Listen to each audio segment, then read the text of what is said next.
Isn't gravity great? I mean, it keeps us all safely and comfortably secured on the ground. Gravity also explains how all the planets stay in their precise orbits around the sun, and it allows us to travel in between those planets with rocket-propelled spacecraft. If you wish you could cruise through space like Han Solo, today's your lucky day. By simply expelling a few myths about spaceflight, at the end of this video, you'll have all the knowledge and swag you need to fly your rocket to the moon. Welcome to Spaceflight 101. If you're going to pioneer space in that spacecraft you've been building in your shed, you've got to know the most basic state in spaceflight: orbit. Most of us picture orbit simply as a satellite going in a circle around a planet in outer space. So how do we get from here on the ground into orbit? Simple. Fire the rocket up, right? Well, when the rocket engines are done firing, the rocket will come plummeting back down to Earth just like the tennis ball. So why doesn't the rocket stay in space? Well, it all has to do with our definition of orbit. If I drop this tennis ball, Earth's gravity pulls it to the ground with an acceleration of 9.81 meters per second squared. If, however, I throw the ball across the yard from the same height as the ball I dropped here, Earth pulls it down in the exact same amount of time as it took to get to the ground from right here. The only difference is that it's moved across my lawn before hitting the ground. Now, instead of on my lawn, let's say that I'm on top of a tall mountain outside of Earth's atmosphere, so that there's no air resistance. If I drop the tennis ball, again, the Earth pulls the ball down. But if I can somehow throw the tennis ball fast enough in the horizontal direction, the ball would appear to fall off the edge of the Earth. To get into orbit, a spacecraft reaches a specific speed where at any point during the flight, the rocket is moving at the same rate as the surface of the Earth, or the Earth's curvature is moving away from it. In other words, the rocket falls towards the Earth. But because the rocket is going fast enough horizontally, the curve of the Earth falls away from it before it can hit the ground.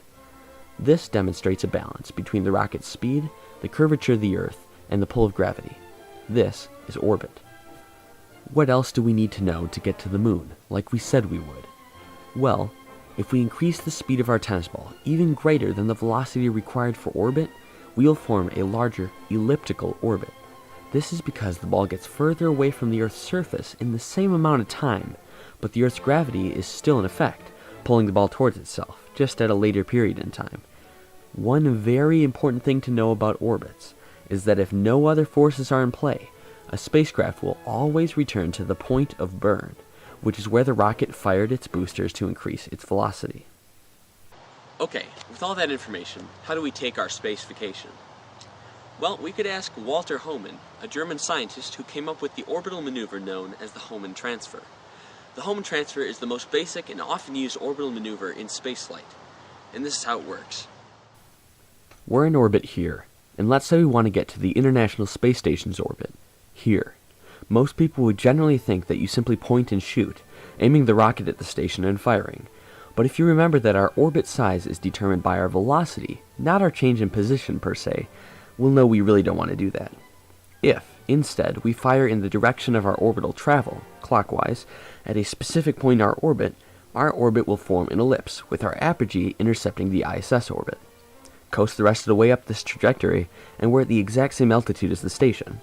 You might be thinking now that we're on orbit with the ISS, but you also just forgot about that very important principle we talked about earlier. We will return to the point of burn if there were no other acting forces. In order to stay up in this orbit with the ISS, we need to increase our velocity again, this time from the apogee in direction of travel, until we increase the size of our ellipse to fully include the ISS orbit. Let's stop stalling already. How do we get to the moon then? Again, we use the Hohmann Transfer. But this time, when we arrive at the moon, we realize the moon has its own gravitational influence, and instead of matching the moon's orbit around the Earth, which would be a waste of fuel, we slow down our orbital velocity so that our ellipse only encompasses the moon. It's like doing the whole Hohmann transfer but in reverse. Guys, we just did rocket science. While everything has to be timed perfectly, and there's plenty of variations to this maneuver for different situations, I'd say you definitely have all the swag you need for the next moon mission. I hope this video inspires you guys to look deeper into the principles behind spaceflight, and if any of you ends up working for NASA, put in a good word for me, will ya?